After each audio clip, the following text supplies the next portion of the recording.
9.10 is applications of surface area. This starts on page 15 in your notes packet.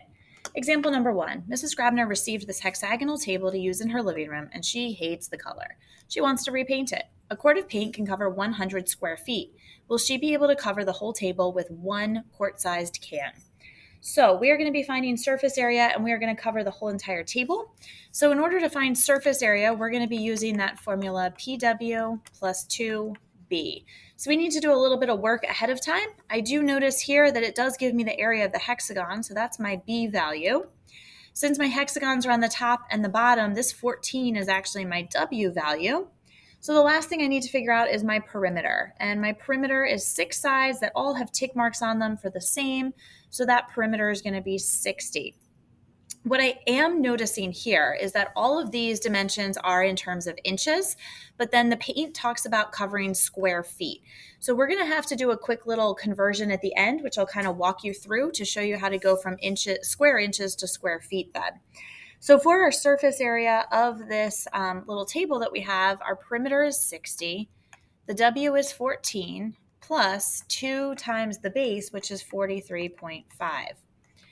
So when I go through and multiply those, the 60 times the 14 is going to give me 840, and the 2 times the 43.5 is going to give me 87, for a total surface area of 927 square inches. Now, we have to look at this. We want to go from square inches to square feet. So I'm going to look at 1 square foot here. So if this is 1 foot by 1 foot, that represents 1 square foot. Inside 1 foot, though, I have 12 inches, and this side would also be 12 inches.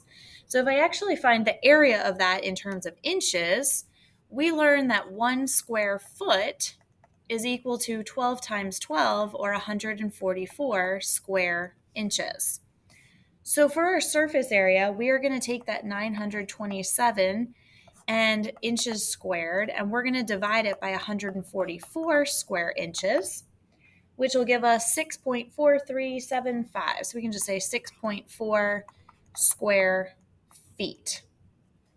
So since 1 can covers 100 square feet, we are good. So 1 can of paint is good.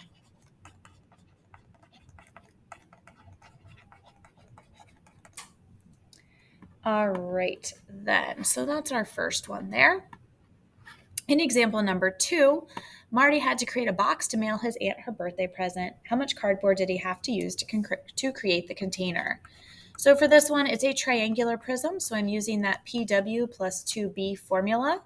So I need to do a little work over here. My perimeter goes around the outside. Notice there are tick marks on these sides here, so this side is 3.6. The side right next to it is also 3.6, and the final bottom side is going to be 4. Adding those together, that gives me a perimeter of 11.2. The W is what connects the triangle to the other triangle, and that's up here at 14. And the final thing I need is the area of the base. So it's 1/2 times base times height. So when I look at that triangle, the base is 4 and the height goes right in here. Notice there's a little arrow that points here to tell us the height is 3. So my base is 4 and the height is 3. Area of the base then is going to be equal to 6. So having all that information, I can start to plug in. So my perimeter is 11.2. My W value is 14. And 2 times the bases, which are each 6. So for my surface area, this is going to give me 156.8 plus 12. And I add those two together, I get 168.8. And my units are inches squared. On page number 16, an application of surface area that we can have is what's called lateral surface area. So the surface area of a prism, not including the bases. So when we talk about lateral surface area, it's only the faces. For us, the faces, because we're working with right prisms, are all going to be the rectangles here. So thinking about the label on a soup can, that would be an example of lateral surface area. It kind of sounds like label when you think about it that way. In our formula, since we have surface area is equal to the perimeter times the width plus 2 times the base, we can just eliminate that 2b part because we're not including the bases. So the only things we need to find here then are the perimeter and the W value. So in example number 3, I'm reusing Pringles containers, the little mini ones, to create centerpieces for my sister's shower. She's using patterned cardstock to cover the Pringles label and then wrapping it around with a ribbon. What's the area of the piece of cardstock for a can? And then how many of these pieces could she cut from a 12 by 12 piece of cardstock? So in order to find our lateral surface area, because I'm not including the bases, I'm just doing the perimeter times the width. The circle is up on the top and it's down on the bottom here. So this, what's connecting them, that 3.4 is our W. So I need to figure out my perimeter though. Perimeter of a circle is also called circumference. So that's 2 pi r. Or I could just do pi times the diameter, which is going to make my life easier because I know the diameter is 3.1. So for us, I'm going to be doing 3.14 times 3.1. So that perimeter, 3.14 times 3.1 is going to give me 9.734 for my perimeter. So when I come over here to find my lateral surface area, my perimeter is 9.734, and I'm multiplying that times that W value of 3.4. Lateral surface area then is 33.1 square inches. And I'm rounding that off to the nearest tenth then, and I am rounding up here. So it's going to be 33.1 square inches.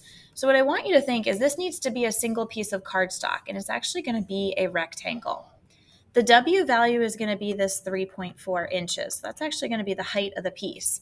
The amount that's going to go down here for the length is going to actually be that perimeter, or that circumference of the can, because it's going to wrap all the way around. So that needs to be 9.734. So what I want you to think about is on a 12 by 12 piece of cardstock, how many of these can we actually fit on here? So I'm going to start by kind of like laying these out. So this is going to be my first one. So there's one right there. And I can add a second one. And if I take that 3.4 value, can I actually fit 3 of them here? 3.4 is going to times 3 is going to be equal to 10.2. So I'd actually be able to draw in a third one here, and there's going to be a little bit left over on the bottom. It's not going to be enough to get another piece. So the question is, can I fit another piece in this space right over here? So this right here is 9.734, but the whole side is 12. So if I do 12 minus 9.734, I'm only left with 2.26 for over here. So that would not be enough for me to be able to get another one in there.